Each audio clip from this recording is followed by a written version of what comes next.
So we got the first drive here with the new Echo transmission, direct replacement.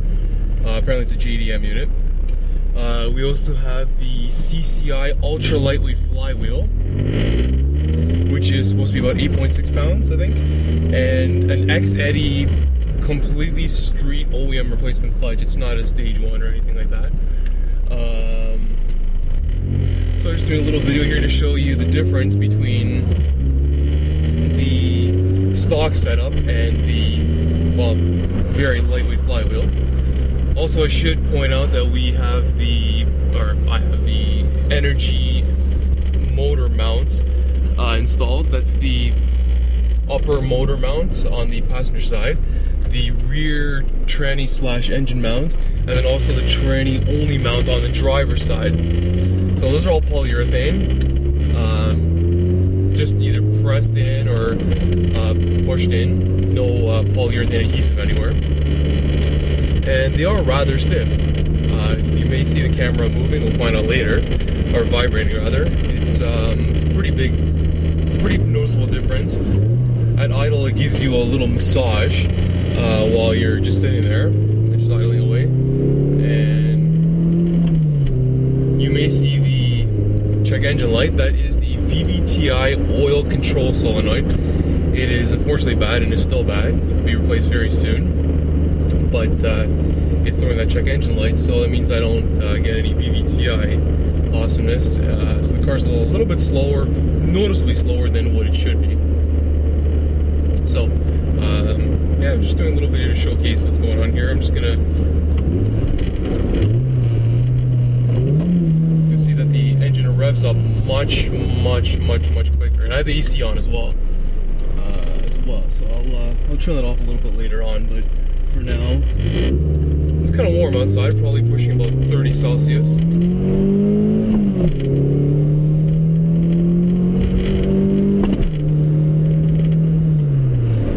Celsius, so I think it's about, I don't know, 85 Fahrenheit or so. So yeah, I like to keep the windows closed and AC on. Not too cold, but yeah, AC is a good thing.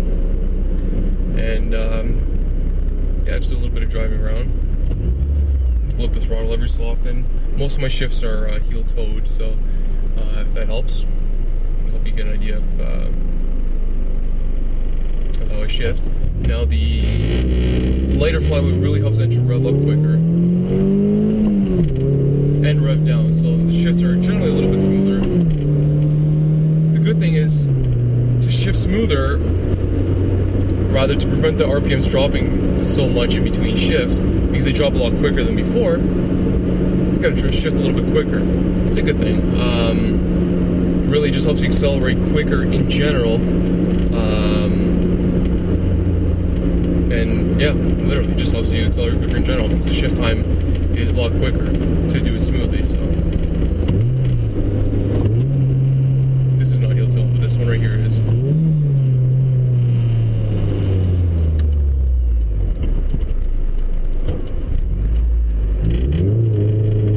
little bit tire spin.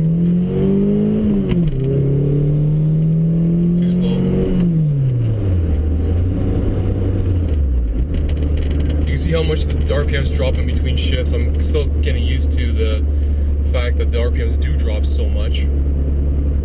So I'll just do a little fourth gear here, third gear.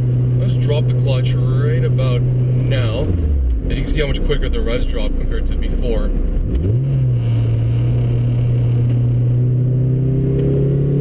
Now the acceleration in third, fourth, fifth really doesn't feel like it's much different.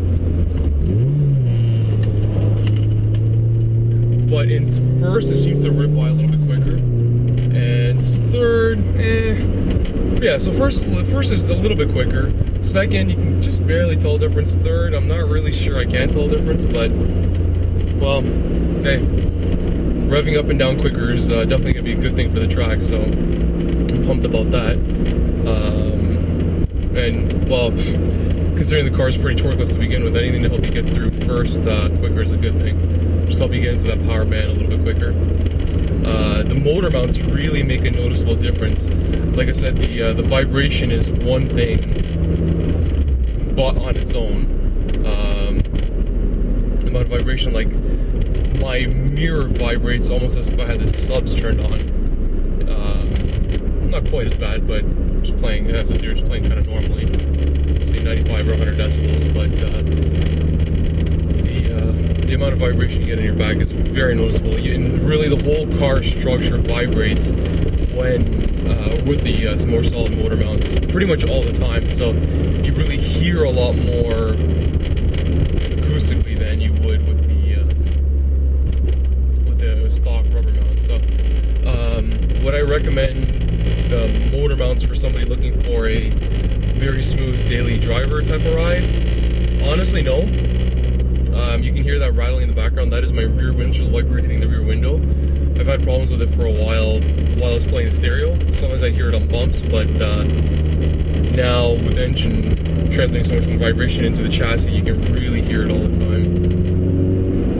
It's just vibrating away. So that's one thing that I really need to fix now, because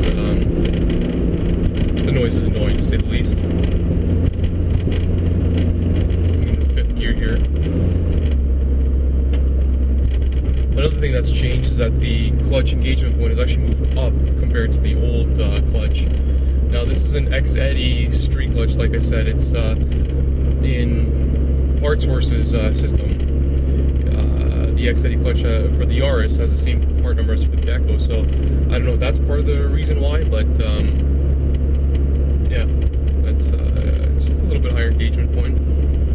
The cool part about the clutch kit is that it actually comes with a clutch release or the throw bearing.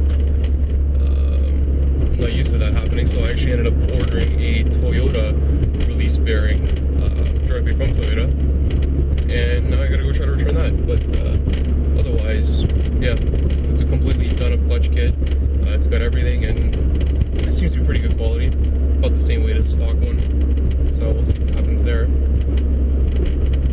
Now I'm just getting over to a highway here.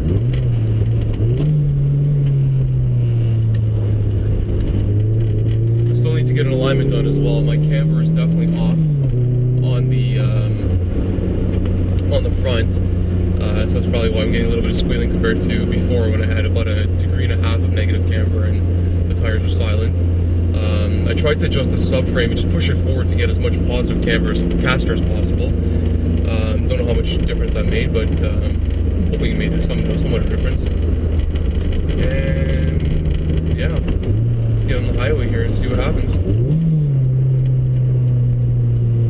Actually, I'm going to see if I can do a launch here. I'm going to pull over and you know what, actually, there's nobody behind me. Let's see what the car can do. You can turn the AC off right now.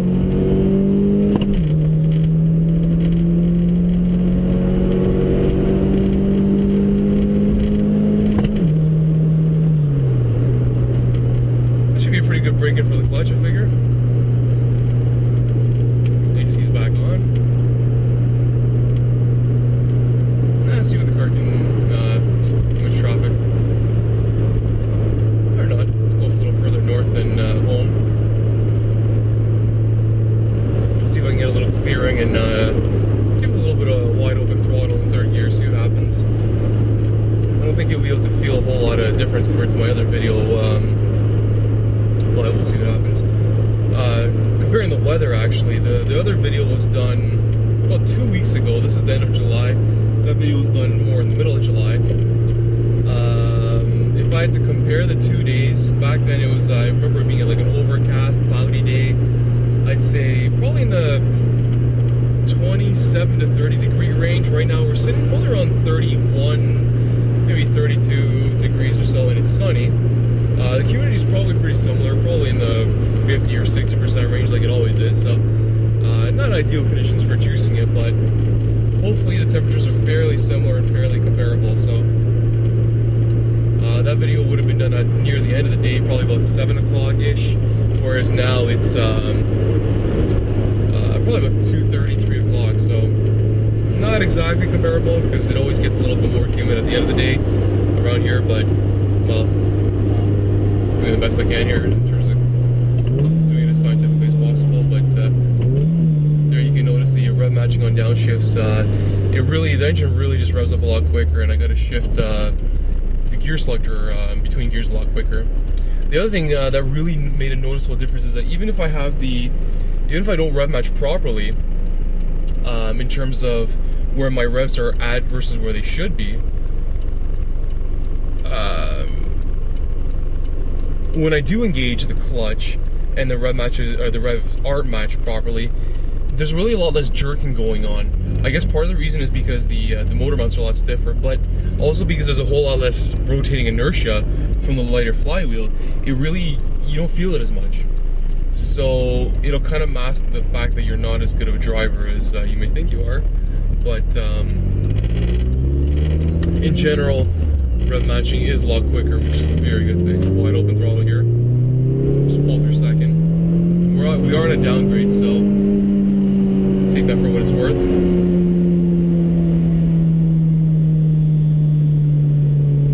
And dump.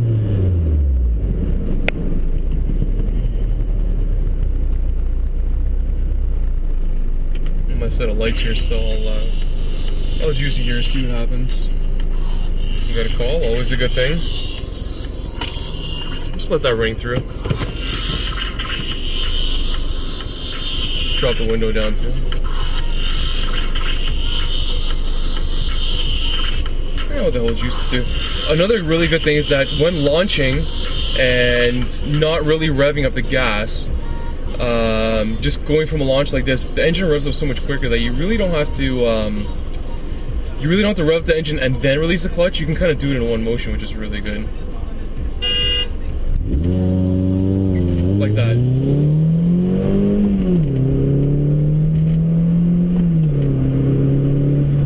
So that's a really nice difference on the lightweight flywheel. You don't have to rev up the engine and then release. You can really just start bringing your left foot up as your right foot's going down, and because the engine revs up so much quicker, it just makes the whole process a lot faster. And then with the poly motor mounts, you don't have to wait for the engine and tranny to rock backwards and then have the car launch.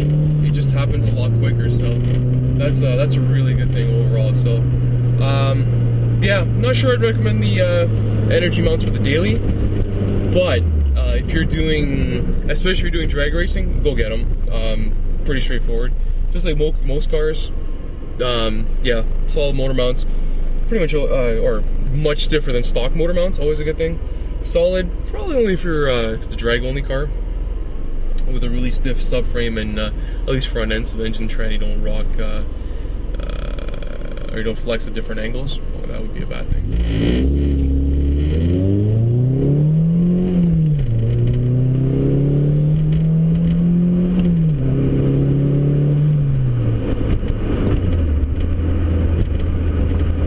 But overall, I'm pretty happy with the work that I did. Flywheel, is it worth $300? I don't know. I think that depends on you. I'm 50-50 on it right now. I would be able to better say after I take it to the track, which I'm hoping to do next weekend.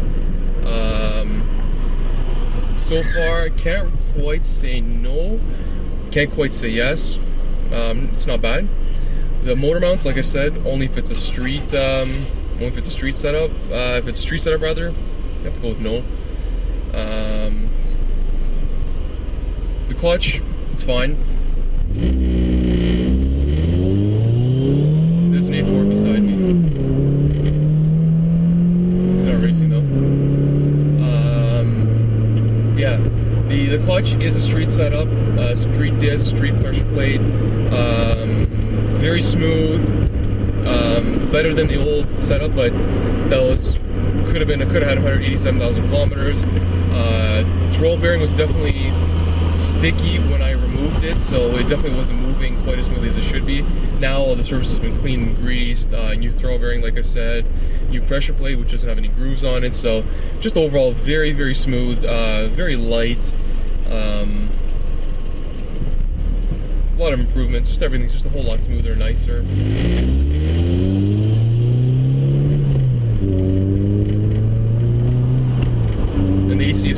by the way. Actually, I've got a right turn coming up ahead, so what I'm going to do is I'm going to get it back up in second gear. And I'll dump the clutch from a fairly high RPM just so you can get an idea of how quickly it drops.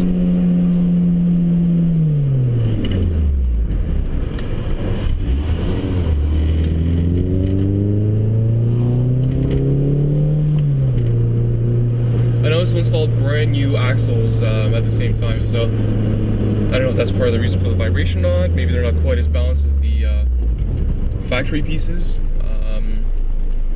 but they're new. They're kind of needed.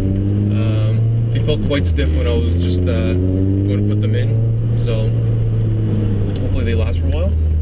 There's some Benco or Cardone brand new pieces. About $95 a piece from Parts Source here in Canada.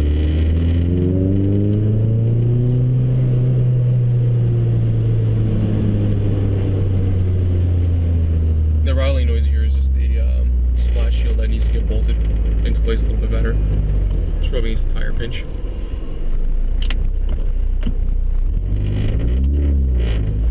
So here's one of the big differences I noticed in the lightweight flywheel. Big difference here. You can probably feel the vibration right now, or possibly see the wiper fleck that are bouncing around. But the main difference in the lightweight flywheel is when you go to turn off the engine, it dies like almost instantly. Before, with the heavier flywheel, it's not that it dieseled or anything like that, but it just kind of stayed. It's almost like it spent another turn or a rotation in terms of the inertia that it had. It just rotated one more turn. Now you notice when I turn off the engine, it's very, very quick. I'm not sure if starting is any quicker. It doesn't feel like it. But I'll let the engine idle drop down in a second here, and I'll shut off the motor one more time to really show you the difference in how quickly it shuts down. It's really very quick, very abrupt. I'll go ahead and do that now. So, there you have it. That's before and after. All stock equipment versus the CCI lightweight flywheel, the X-Eddy street clutch, the Energy Poly motor mounts, and brand new axles, which don't really count for anything. But yeah, that's it. Enjoy.